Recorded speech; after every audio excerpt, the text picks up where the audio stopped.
Hello guys, তো আশা করি আপনারা সবাই ভালো আছেন।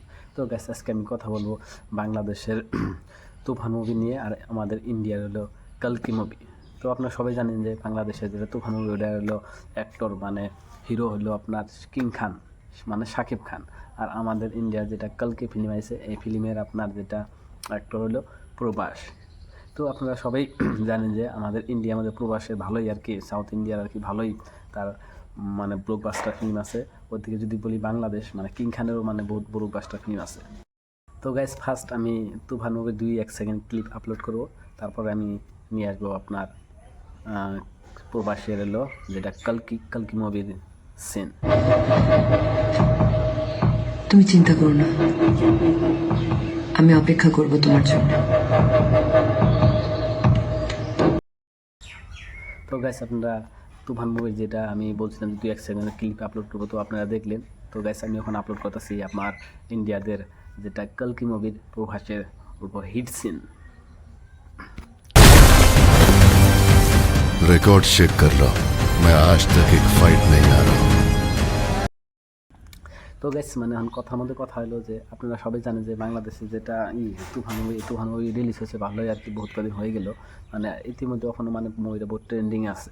তো গাইস, ভালোবাসার মানে কিং খানেরও যেমন ফ্যান ফলোয়ার আছে, এদিকে ইন্ডিয়ার মধ্যে আপনার কী বলতে প্রবাসেরও ফ্যান ফলোয়ার আছে, তারও বহুত মুভি হিট হয়েছে ব্লকবাস্টার। এদিকে কিং খানেরও ব্লকবাস্টার হয়েছে। তো গাইস, আপনারা কমেন্ট করবেন যে কার মানে বেশি, কোন মুভিটা মানে হিট হবে বেশি, বা কোন মুভিটা এবার যে কিং খানের যেটা তুফান মুভি কি যে প্রবাসের যেটা কলকি, এই কলকি লগে টক্কর দিতে পারবে কি না। তো আপনারা কমেন্ট করে জানাবেন। আর আপনারা কার ফ্যান, মানে কাকে বেশি ভালোবাসেন, তো সেটাও আর কি জানাবেন।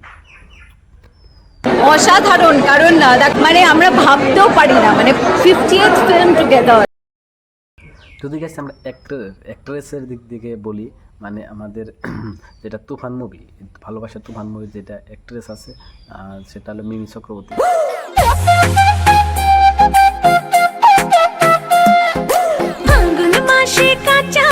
আপনার বেশি জানেন যে মিমি চক্রবর্তীর মানে বহুত কটা মুভি হিট হয়েছে আমাদের ইন্ডিয়ার। মিমি চক্রবর্তী ইন্ডিয়ার মানে কলকাতার। তার বিপরীত যদি আমি বই প্রবাসের লগে যে অ্যাক্ট্রেস আছে, সে তার নাম হলো দিশা পাটানি। তো গেছে দিশা পাটানি মানে কি বলবো, না সরি, দীপিকা পাডুক। দীপিকা হাই, পাডুকের মানে ভালো করে মুভি হিট হয়েছে আর কি। তো সেও মানে একবার নাম্বার ওয়ানের মধ্যে বলতে গেলে ইন্ডিয়ার নাম্বার ওয়ানের মধ্যে বর্তমান আছে, ট্রেন্ডিংয়ের মধ্যে আছে দীপিকা পাডুক। আর ওইদিকে যদি বলি মিমি চক্রবর্তী মানে আগে বহুত দীপের লগে ভালো করে মুভি হিট হয়েছে। আর এবার ফার্স্ট বাংলাদেশের মধ্যে শাকিব খানের যেটা মুভি তুফান মুভির মধ্যে ভালোই আর কি হিট, মানে জবরদস্ত মুভি সিন হয়েছে। তো গেছে আপনারা কমেন্ট করবেন। ওইদিকে যদি আপনারা যারই ফ্যান ফলোয়ার হন আর কি, মানে যাকেই ভালোবাসেন, তো আশা করি মুভিটা আপনার দুইটাই দেখবেন। দুইটা দেখার পরে আর কি কমেন্ট করবেন যে না এই মুভিটা বহুত হিট হবে, না কি এইটা বহুত হিট হবে, প্রবাস নাকি কিং খান। তো এটাই আমি জানতে চাই। তো ঠিক আছে, বহুত কথা বললাম, নেক্সট ভিডিওতে আবার দেখা হবে, কথা বলবো নেক্সট মুভি নিয়ে।